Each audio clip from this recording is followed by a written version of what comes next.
May you be blessed, Brother McMillian.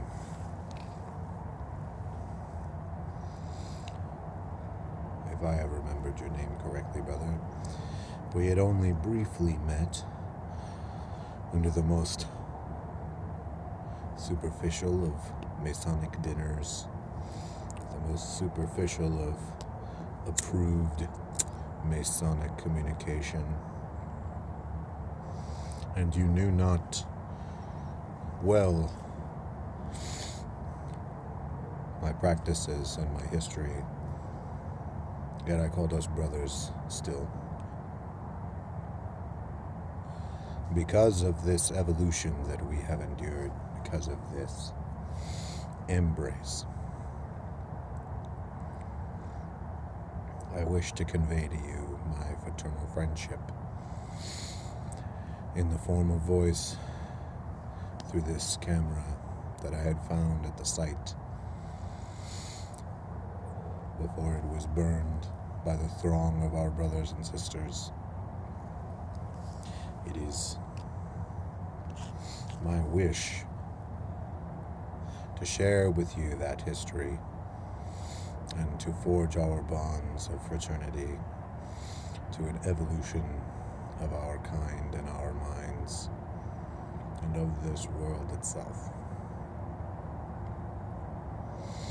It is not easily that I would accept a doctrine, praise without logic, but I assure you I have considered these things fully.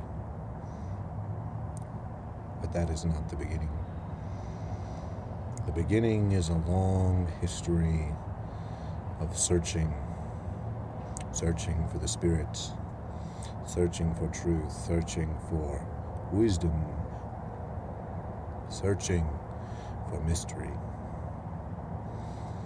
Having searched many traditions, many wisdoms, many religions, many practices, I became inured to the petty conflicts and trifling rivalries that were created between one man and another man, between woman and woman, adult and child, government and subjects, kings and proletariat, and the like. I searched for spirit and evolution first. First did I search for these things, and I found them bit by bit by bit, but always hindered, always reserved, always subdued by the petty conflicts of man. I had learned well of this in the many schools, most especially those that rejected the original church. When the scriptures were found many years ago at Nag Hammadi and those handed down through France and other lineages, I learned of their faiths. I became a priest in that faith and carry that faith with me still, though now evolved as I have described and as you have experienced with the blessing of the Holy Mother and the Holy Father. I became involved in a witch's coven, a simple affair whose practicality and simplicity attracted me. I sought to diminish the scope and the effect of my fellows, no longer seeking to change the entire world, but merely to carve out a small portion for themselves, for my goals were the same. And that I did, carving a small home for myself within this coven, the bell, the book, and the candle. exorcised though we were from the normal world, exorcised though I was from the arcane world through those petty conflicts, and my lack of desire to put up with them.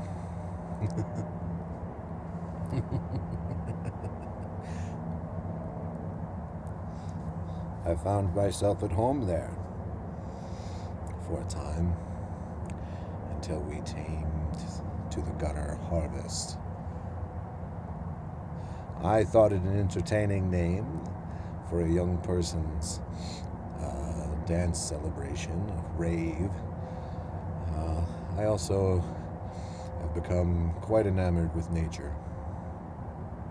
So much so that I have found among myself many friends among the gangrel. But that is part of the later story.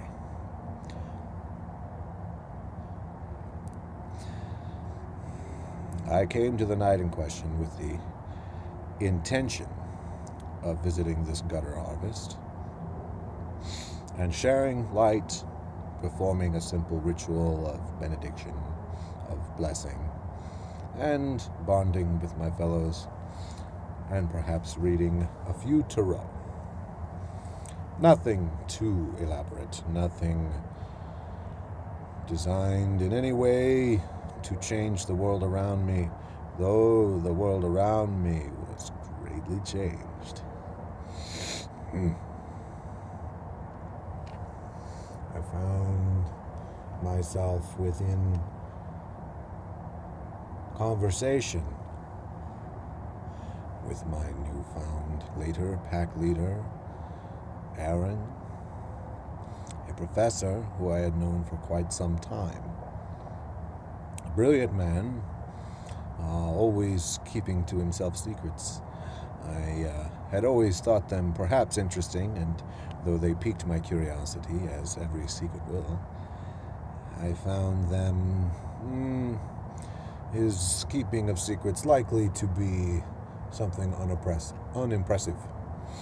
But I found myself gladly and drastically wrong.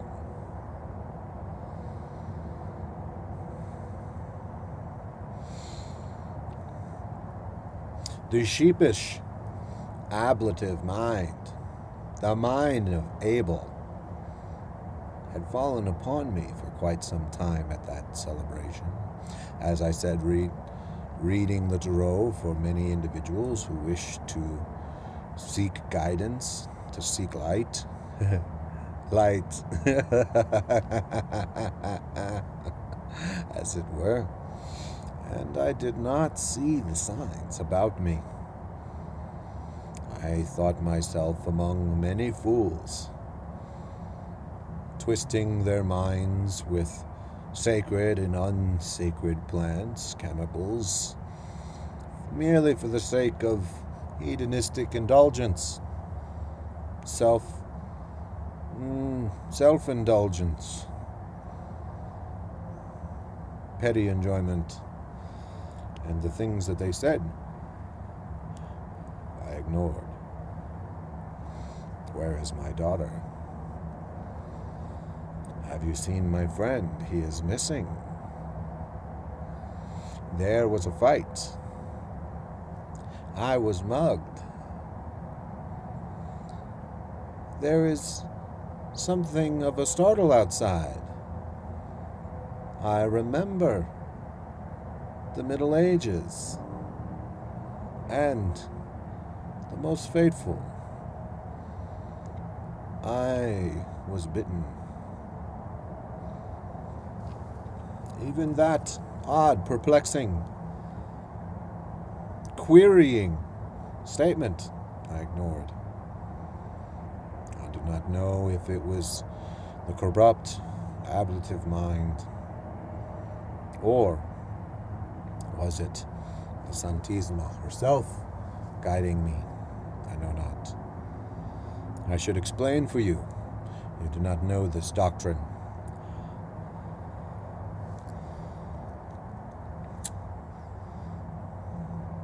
In the creation of life, of existence, in the pleroma before time, before matter, before spirit, there existed only a holy light, a holy existence, which was turned away from by great Sophia, the reflection of divinity. Looking upon itself, she was. And when she turned away from the divine pleroma, she became alone. She created separation. She created a reflection of the divine that was herself. And lonely, longing, needing, she turned back, and seeing the distance now between her, a newly created being, and the pleroma itself, she gave birth to her vision of the divine, her imagination of the divine, her fantasy of the divine. And this thing was called Yeldabaoth. In some doctrines, Jehovah, the Creator. And though it might vex you to contemplate such a thing, this is the being in the myth that is said to have created time, space, and the great architect of all things. And that this creature, this Yeldabaoth, was wicked, a slaver, an indenturer, a trickster, an addictor, a liar, trapping us here in this place, alone. He created segregation upon segregation, separation upon separation, distinction and limitation. He created exalted aeons of the skies, of the constellations, the planets, and all thereof. There are also other traditions that include a reflection, the Obriel, being equal in its stance, only defying it, and a philosophy, a mentality, Yeldabaoth's mentality of conforming, reducing, putting aside desire for the sake of the good, a good prescribed for you, not one chosen. And of course, the Obriel, rebellion, self-indulgence, and the like, and a path between the two.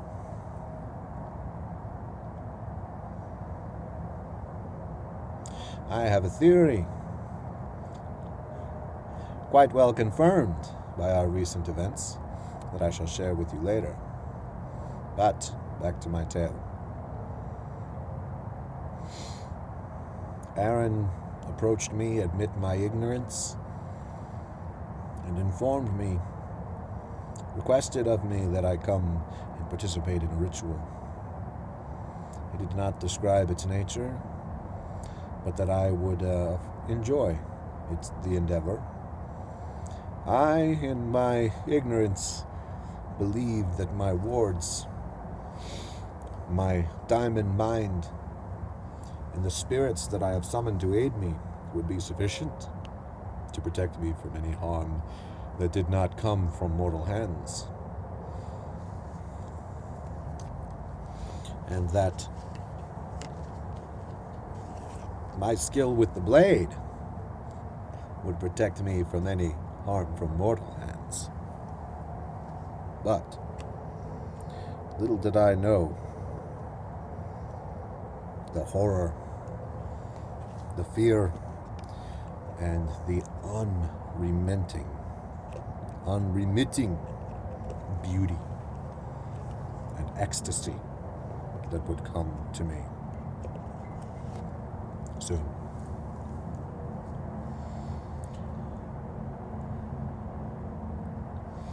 His fellows quickly fell upon me, eating of my heart's blood with their teeth and their mouths. And it was glorious. It was no agony. It was the evolution of the mind like unto few others, and not some petty drug intoxication. No. This affected the mind, dare I say the soul itself, with this ecstasy.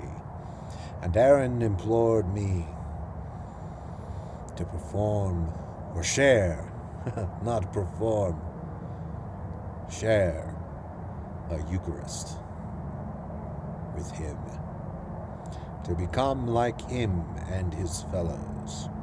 He implored me with dramatic and forceful words, and while tempted, I would have nothing of it. I will not be swayed.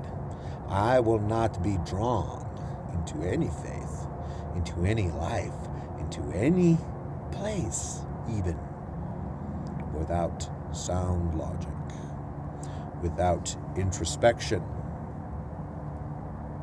I told him as such. And he told me one simple thing.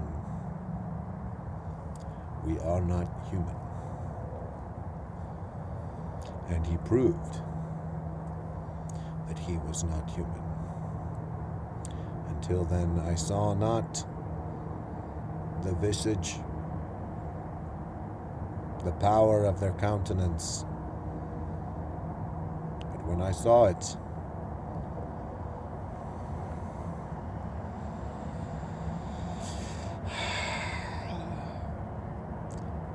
I volunteered.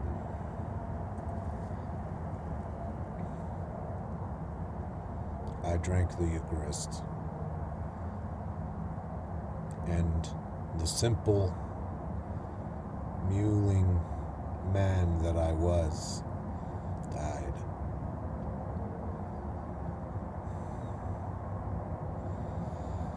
Replaced with divine glory. My senses were a daze, wrought on every side. I soon found myself in the grave's embrace. I thought, had I chosen poorly, and this was the end of my existence, at least then holy death would take me. The part of the story that I had forgotten, brother, was that 2 years hence, I had had a similar interaction with life. This was not my first time to face Lady Death.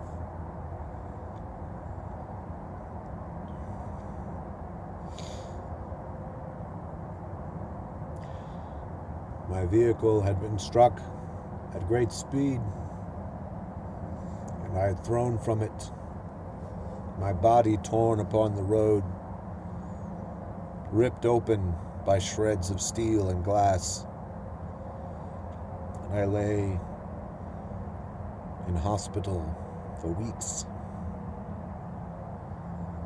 and I felt her. I did not see her, brother, but I felt her.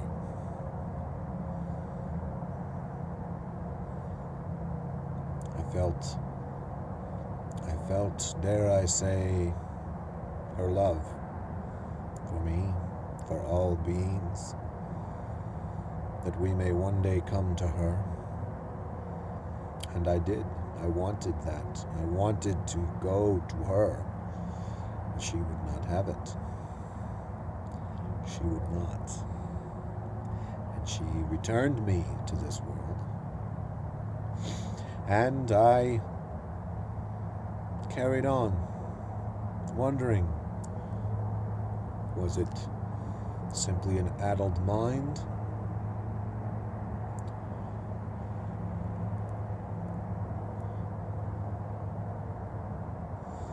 Or was I truly in love with death?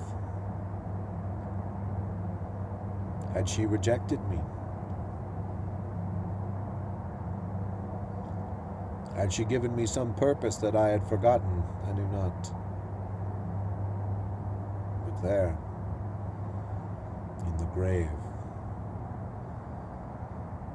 surrounded by Mother Earth itself, she came to me. And I at last saw her. I at last felt her, saw her beautiful visage, and she again returned me with a mission to free souls, minds from the bondage of Yaldabaoth,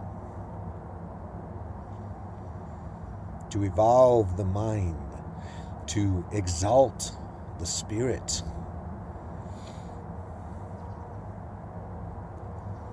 And I did, with reverie.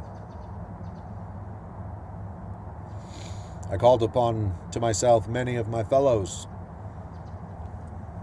and they spoke to me of new truths, of new philosophies, of new realities, of the patronage of Cain. And that is when I had a realization. For Cain was the Savior. Again, I would not believe this simply because of rhetoric, because of yelling. This was a deep contemplation that I had considered for some time. For surely a being such as Neobrio, rebelling against Yaldabaoth, would bring him down, destroy him, crush his throne, free Lady Sophia, return her to the Pleroma, and release us all from this prison. But he was too enamored with himself.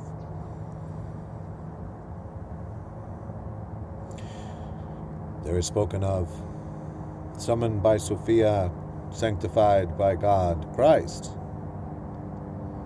But he himself has been buried in Yaldabaoth's conformity, unity, and separation. And he does not fight against the Creator, but joins him, subjects himself to him, and thus damns us all.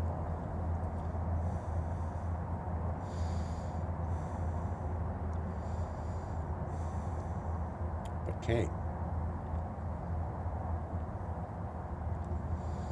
Cain has the divine spark of God, much as his brother did. And he was the first to defy Yaldabaoth's will, the Creator's will,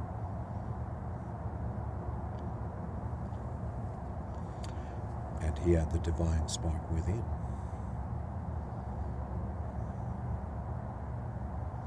And here are these evolved beings, though some might say damned. I think not. For the divine spark of consciousness lives in us. we think, feel, desire, and have the divine fire within. That, I think, is why we cannot go before the sun. The sun that was created by the Creator, as we carry the light here. The great fire here. Can you not feel it in your hunger?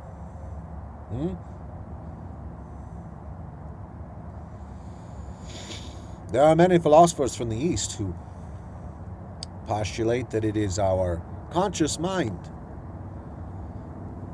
that creates our suffering by denying our basic needs, that overindulgence, having all of our needs constantly catered to, like children, creates wickedness, pettiness,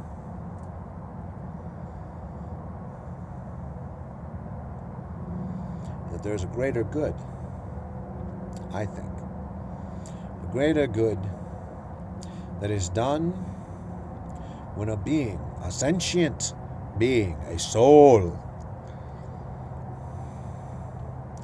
acts from need. And do we not need? Hunger like never before. Have no fear, brother. I have broke my fast. Upon the ecstasy of my turning, I sought that all blood that I would drink go straight to the Holy Mother, Sophia, death. Merely the pale reflection of Sophia herself.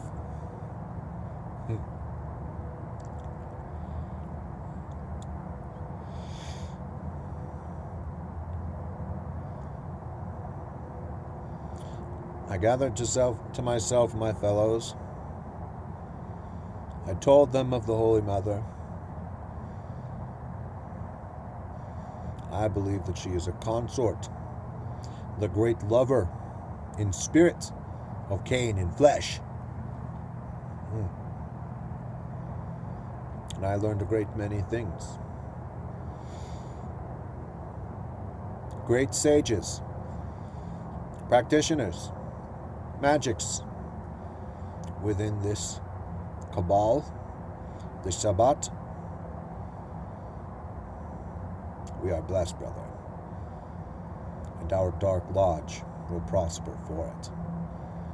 Though its rules must change, we must reevaluate and critically examine what it is to be Cainite. What is the Cainite path? That rebels against the Creator and has the divine spark. No mere rebellious copy of a slave god, but the rebellious, burning soul of a living, mortal being, made immortal by his rejection.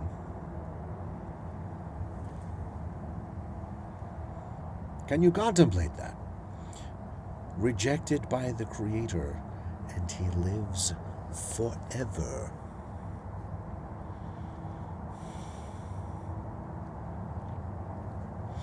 I will gather to myself as many allies as I can. It seems that my predecessor had caused devastation to the pack that I am now a part of, the Lucky 13. I would rebuild them. We have engaged in this Eucharist, this communion, in a ritual that they call the Valdery, and bonded together. I will practice, teach them the way of the blade that I know. I will learn the fighting that they know, and I will share the wisdom that I know. This siege will be fought with fury by some, and by frightening cold shadows by me. For these Camarilla, whatever it is these heretics call themselves, are not only defying of the great will of Cain, of the great wisdom, fighting the Creator, but even in their ignorance propagate sleeping ignorance and unknowing, and they will die for that. But they will die slowly. For I will garner my time, and I will learn the sacred wisdoms. This blood magic, these paths of soul and death. I will know these things. I have sensed since I have seen you come back to mundane consciousness from my reverie, from seeing the Great Mother. I have heard of these clans that we are part of. I am told yours is one of art, creation. Be careful. Is your connection to the Creator? Or do your creations show the divine pleroma above? Take well your fellows. I know well where you will stand. But they perhaps may be sympathetic to our enemies. Despise them not. Teach them truth. For we must be fellows. We must be one. Our opportunity, through the need of the hunger, raises us above the petty conflicts of mortals, and we must hold strong to that. I have heard of the Gangrel, who I implored to show me their great ways to exist for days in the wilderness, of the Shemishe, regarded as nobles for some reason, though they do not have the noble bearing and arrogance associated with aristocracy. So I think them fellows as well. De la Sombra, I've heard of them, but I have yet to meet one to my knowing, though with all of the activity, one of them could be my packmates and I would not know. But they are a devout folk, and that is good. I am told that my Creator, though the Cainite that bled into the chalice, the most that I drank, was of the clan of Malkov, and I am called Malkavian. There are some that scoff at us, but my brief inquiries with wise and intelligent sources lead me to understand that ours is a clan with a blessing and a curse that if managed, if observed keenly and properly, can lead to prophecy and revelation, but if mismanaged, leads to confusion, delusion, and madness. I have many times heard great wisdom from a madman, and in rogue literature, printed pictures, I have heard of one that I loved greatly, called Tom O'Bedlam, a homeless man, a madman who knew truths greater than any. So, I consider myself not cursed, but blessed. And it is my desire to to find and share the great wisdoms, the great truths with my fellow Sabbat,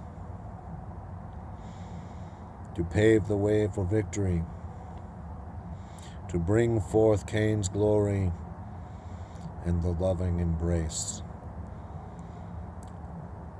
of Santa Muerte. The White Lady, who calls for us all, and those who she does not bring to her, she blesses if they have the wisdom to acknowledge her, for she is Sophia herself. She is the great reflection of God, lost in our world, calling to us to bring her back away through death, liberation. Brother Macmillan,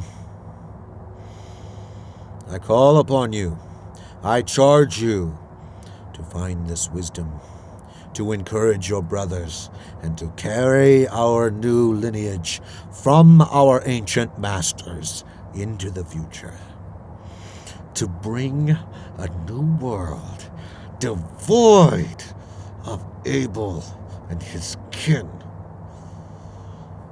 a world where Cainites rule against Yeldabaoth and bring about his fall to the destruction of his creation and the return to the sacred realm above.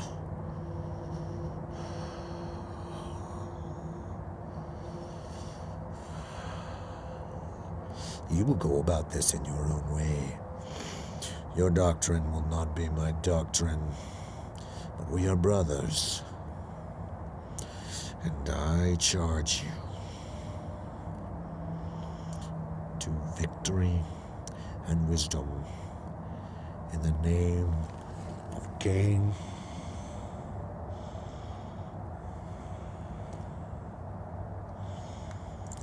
and the great holy Santa Muerte. Be well, my brother. I will talk to you soon.